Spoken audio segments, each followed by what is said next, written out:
voice from Eluned Morgan, member of the Senedd for Mid and West Wales, who joins us here again on Ask Eluned on a Wednesday morning. Bore da, Shemai, how are you? Bore da, very well. Yeah, another busy week, but back for more with you, so that's great. Got a busy day today, but I'll tell you about that in a minute. A busy day today. I can't wait to hear all about it and what you're going to be getting up to. How have the last 7 days been? These weeks, they all roll into one, I imagine, with your calendar.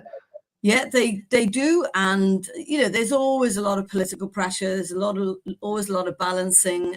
Obviously, we're starting to prepare for budgets and things now, and that makes a big difference. And it's tricky. We've got a by-election in Caerphilly, so I've been up there. So lots and lots of things going on, and visits and things as well. So it's been a another full-on week, which is how I like it. That is good. It keeps you out of trouble, I imagine. It certainly does. Although I must say, I took a rare Saturday off on Saturday. Oh, nice. And I know that doesn't happen very often. And I binge watched The House of Guinness. So I love that. Yeah. I really enjoyed it. So I don't get to do that very often. But that was a really good and very rare occasion of just pure chilling. And do you recommend House of Guinness, Eluned? I do. And I'd never watched Peaky Blinders, so I didn't really know the style. So yeah, I loved it. That's your next binge watch. Yeah, I guess. Yeah, it'll be a while before I get to do that again. I don't want to encourage irresponsible drinking, but there are alcohol-free versions available. Can you split the G, Eluned? No, that is true. I read somewhere recently that Waitrose actually sells more zero Guinness than the real thing now. Oh wow! Wow, isn't that interesting? Yeah, that is. But I'm actually not a really big drinker, so wasted on you. It is a bit wasted on me, but the story was good. Yeah. Before we jump into our main themes here this morning, one thing that I posed towards the end of our conversation last week was about First Minister's questions. This is something that you have to put yourself through every single week. You're accountable to the other members of the Senedd and to us who voted you in. I got to wondering, how much preparation and how much knowledge do you have of the questions beforehand? And I thought, well, that might be interesting for other people to find out. Yeah. Look, you do have to put a lot of preparation into this, because whilst the first question that is about to come, you have no idea what the follow-ups are going to be. So people can take those follow-ups anywhere, and of course you have no idea what the leaders of the opposition will go on. Absolutely none. They can go anywhere at all. So you do have to do a huge amount of preparation. I do spend, I don't know, at least 4 hours on a Sunday, just preparing and also just asking questions. It's an opportunity also to kind of go, well, why are we doing that? How does that work? And just getting more information out. So it's actually a really good discipline, a way of getting across all of the portfolios as well. It's there's a lot of preparation, and then the day before and the day itself, you have to really be on top of what's going on in the news. And obviously last week we had the terrible events in Manchester, didn't we, with the attack on the synagogue, and you have to kind of think, right, what does that mean for us? How is that going to affect us? Are our synagogues in Wales safe? I had to phone up the rabbi in Cardiff just to kind of go, right, have you got everything you need? Have you got the police protection? So it's all of that kind of trying to prevent problems from arising. We do a huge amount of extinguishing fires before they start, and you never get to hear about those. But I do have a little secret weapon for First Minister's questions. So I'm usually, kind of really worked up about it and try and get in the zone. And my secret weapon is a handful of Haribos just before I go in. Do you have a particular favourite bag? Are you a Star Mix or a Tang Fastix kind of? I'm a bit more of a Tang Fastic. Oh, yes. That's what I've got backstage whenever I'm on stage. It's all about the Tang Fastix for me. Yeah. Keep that rush going for all of those questions. Well, thank you very much for that insight and giving us that further insight of that wider awareness that it's more than just the policies and procedures. There's people, and there's real risk at stake in those meetings. Oh, definitely. And yeah, just trying to prevent things is really important. And also you just get to know about what's happening across the whole country, because people are asking you questions from across the country as well. Yeah.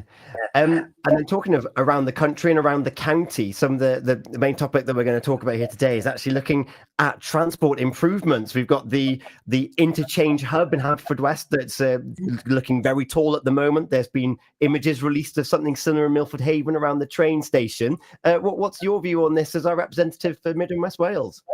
Well, look, I'm delighted. I don't know why it's taken so damn long. It's been driving me nuts every time I go past. Why does it take so long to do these things? But you can see things developing now, particularly in Haverfordwest. So we've got the interchange, and obviously that will replace the old multi-storey car park and a bus station with a really new smart hub, and that will bring together the bus and coach and taxi and cycling facilities and promote better access to the railway and shopping centre. And we do need to make sure we revive our town centres, so that's really good and getting in the right place. And then in Milford Haven, we've invested £6 million to completely transform the train station into a modern hub, again, linking those trains and buses and taxis and active travel and things. So I think that's really heading in the right direction. And in Tenby, we've got a brand new accessible passenger transport bridge. So that's part of the UK government's Access for All programme, because, you know, disabled people need to get on our public transport as well. So we've been really supportive of that. And the really good news in relation to transport is we've got new class 197 trains. So they're running on most of the services now from Carmarthen to Milford Haven, Pembroke Dock and Fishguard. And, you know, we've spent a lot of money on these trains. So we hope people will use them, and they're much, much better. The feedback that sometimes comes through is that why is there only 2 carriages heading up towards Cardiff? Did you have any thoughts on that? Well, I can look into that. The important thing is that, you know, those carriages are full. And I guess, you know, we just need to make sure that they're used properly, and then there'll be a commercial decision, right? You know, can we fill a third? Can we? So, and obviously at the moment we're trying to introduce these new trains, most of which have been made in Wales. So lots and lots of new jobs. We've spent a lot of money on this. So getting people to use those trains is really important for us. And the next thing, of course, will be that we'll be shifting our focus onto buses, which is perhaps more relevant in a lot of our rural areas. And we're just about to change the law on that, because Thatcher deregulated the buses, and we're just about to re-regulate them, which means that local authorities and the Welsh Government will be able to direct the buses to where we want them to go, rather than, you know, people just picking off routes that are profitable. And obviously that just doesn't work in a rural area in quite the same way as a city. Yeah, I've had some feedback about them. I know that the local authority's trying with the flexi buses, so you book your bus almost, but then if you've missed out your window, then all of a sudden you've got to wait for it to finish its round of flexis before it goes back. So nice to see that there's some other decision making being put into place for that. And of course, the aim of this is to get people back into our towns.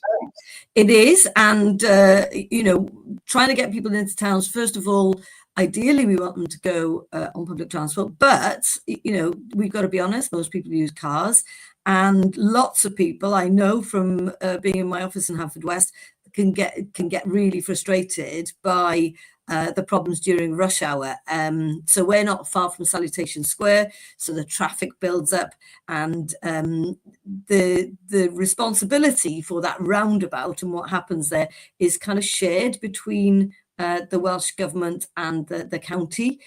So we're working together now on a solution. And I'm pleased to say that that is getting in the right direction. So I've had confirmation in the last few weeks that Haverfordwest is now in the schedule of works that are going to include improvements, not just there, but also around Merlin Bridge roundabout, because that's, again, has been an area where there's been a lot of build-up of traffic.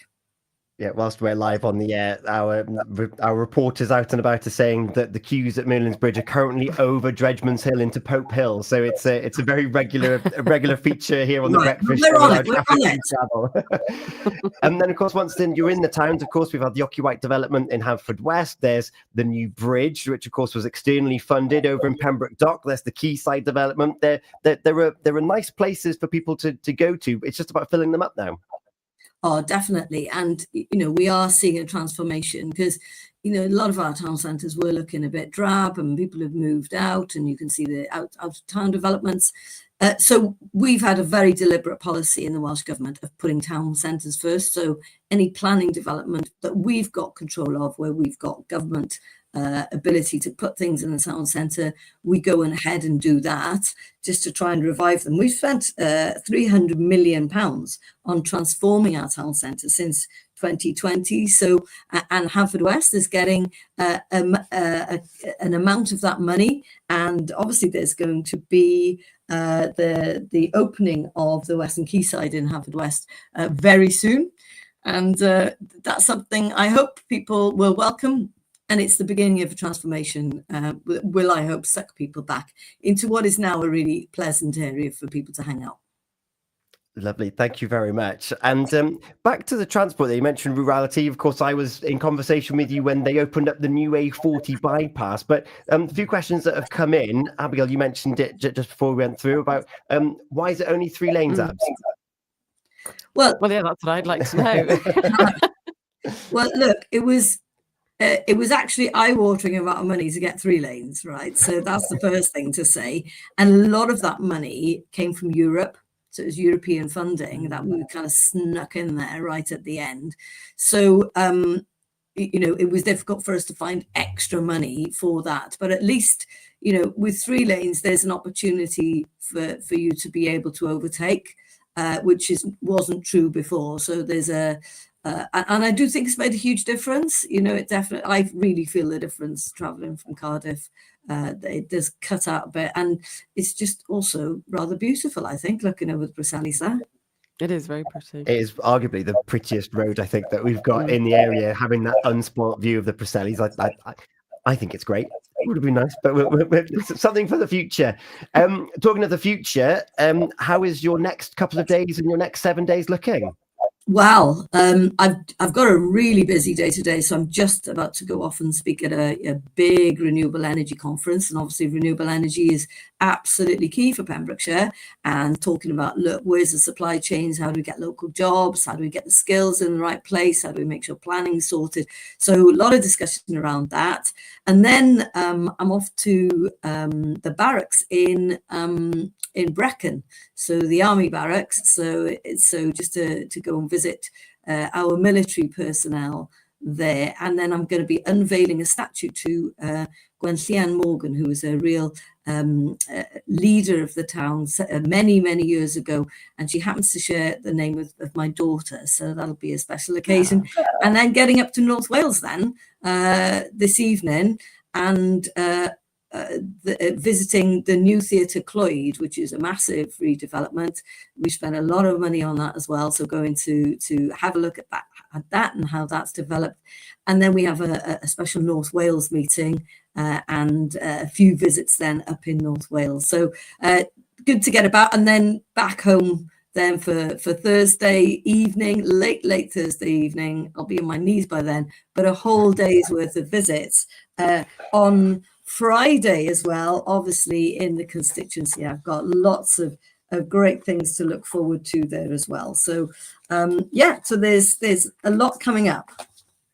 It sounds that way. I look forward to catching up next Wednesday with you and finding out how it's all been and how it's all gone. And Theatre Clwyd work very closely with the Torch Theatre, of course, in Milford Haven. So hopefully there's some exciting developments with their development, with more co-working between the two organisations. And they've got their opening night for the Turn of the Screw this evening, if you fancy a little bit of a Park Ghost story in Milford Haven.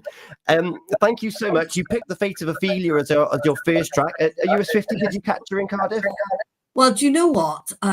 I haven't been, but I'm kind of catching on. I know I'm late to the party, and I know everybody's been there. But yeah, I did. My one treat of the week is the Graham Norton show, So she was on the Graham Norton show, wasn't she? And I just thought, okay, I'm going to listen to this. And I did. I had a real day off on Saturday. It's so rare, I can't tell you. So that was really great, and I did listen to the whole album. And so that was good. But I think you're playing another one now, aren't you? Playing another one of my songs. What have you got there? We've got another one coming up in just a short moment after we look at some what's ons of the Pembroke Coast National Park and another traffic update. A little bit of Queen we've got lined up.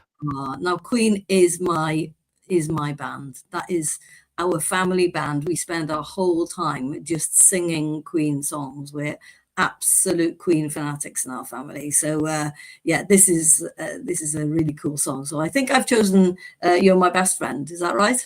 We've got that coming up next for you. Do you want to dedicate it to any particular friends, or is it just to all of them? Do you know what? I've got a particular friend, Cochin. I called her Cochin. She's not even Welsh, but she's got red hair. And so everybody caught on and calls her Cochin now. So that's quite funny. And she's been my rock for many years. So that's been great. Oh, that's lovely. It's been so great to catch up with you this morning. Safe travels and enjoy your next couple of days in the weekend. And we look forward to hearing all about it next week. Diolch yn fawr. Have a great weekend. Diolch yn fawr. It's gone 20 past 8. Your celebrations and unscrambled letters still to come here on Pure West Radio. Wonderful Wednesday, sponsored by Price and Calway.